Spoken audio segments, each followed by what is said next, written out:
जिस बिल को मुसलमानों के हुकूक की हिफाजत करने वाला बिल बताया जा रहा है, उसी को पेश करने के लिए और उस पर बात करने के लिए लोकसभा में भाजपा सरकार के पास एक भी मुस्लिम सांसद नहीं है। जिस वक्त, मैं लोकसभा कह रहा हूं, सुना करिए, जिस वक्फ बिल को मुस्लिम महिलाओं को हक दिलाने वाला बताया जा रहा है, उसे संसद में पेश करने वाली पार्टी के पास न तो राज्यसभा में, न लोकसभा में, न देश की किसी विधानसभा में एक भी मुस्लिम महिला सदस्य नहीं। कल किरण रिजिजू जी कह रहे थे कि रेलवे की जमीनें देश की जमीनें हैं, डिफेंस की जमीनें देश की जमीनें हैं। हां मंत्री जी, हैं, बिल्कुल हैं। ये जो वक्फ की जमीनें हैं, ये हमारे पुरखों ने धार्मिक कामों के लिए डोनेट किया है,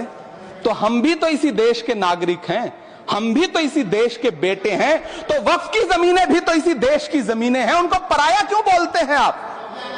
सभापति महोदय अशफाकुल्लाह खान जब फैजाबाद की जेल में फांसी के फंदे पर झूल रहे थे, तो इसी देश की जमीन के लिए झूल रहे थे ना। सभापति महोदय, अंडमान की जेल में काला पानी की सजा काटकर अपनी जान देने वाले मौलाना फजले हक खैराबादी हो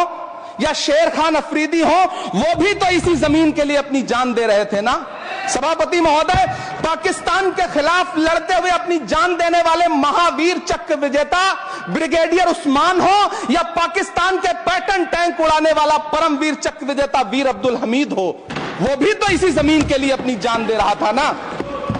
और मंत्री जी, मैं इस सदन में अलग ऐलान ये कहता हूं कि जब भी इस देश की जमीन को लहू की जरूरत होगी, आपसे 2 कदम आगे इमरान खड़ा मिलेगा, ये मैं आपसे यकीन दिलाते हुए कह रहा हूं।